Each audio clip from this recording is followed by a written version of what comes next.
আসসালামু আলাইকুম। টিএম বাংলার সংবাদে সবাইকে স্বাগতম। সাবেক স্বরাষ্ট্রমন্ত্রী কলকাতার পার্কে দেখা মিল, দেশ ছাড়ার তথ্য জানে না পুলিশ। ইমিগ্রেশন পার হলে আমাদের কাছে প্রমাণ থাকবেই, তাদের ক্ষেত্রে কোনো প্রমাণ নেই। জ্যেষ্ঠ প্রতিবেদক, টিএম বাংলার সংবাদ।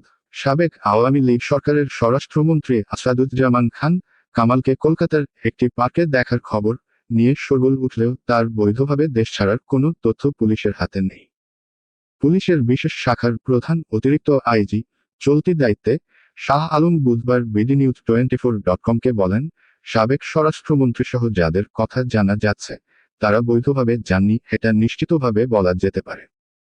জুলাই অগাস্টে বৈষম্য বিরোধী আন্দোলনের মধ্যে ঘটে যাওয়া হত্যার ঘটনায় যে সব মামলা দায়ের হয়েছে তার অনেকগুলোতে আসাদুজ্জামান খান কামালও আসামি। সাবেক সরকারের যেসব মন্ত্রী এমপিদের খোঁজ মিলছে না তাদের মধ্যে একজন তিনি। পশ্চিমবঙ্গের কলকাতার ইকোপার্কে আসাদুজ্জামান খান কামাল, আওয়ামী লীগ নেতা সাবেক এমপি অসীম কুমার উকিল, তার স্ত্রী অপু উকিল সহ কয়েকজনকে দেখা গেছে বলে প্রতিবেদন প্রকাশ করেছে দেশের একটি বেসরকারি টেলিভিশন স্টেশন। বিষয়টি নিয়ে সোশ্যাল মিডিয়ায় হইচই তৈরি হয়েছে। যোগাযোগ করা হলে পুলিশ কর্মকর্তা শাহ আলম বলেন, ওই খবর তিনিও শুনেছেন। এ বিষয়ে খোঁজখবর করা হয়েছে। ইমিগ্রেশন পার হলে আমাদের কাছে প্রমাণ থাকবেই, তাদের ক্ষেত্রে কোনো প্রমাণ নেই।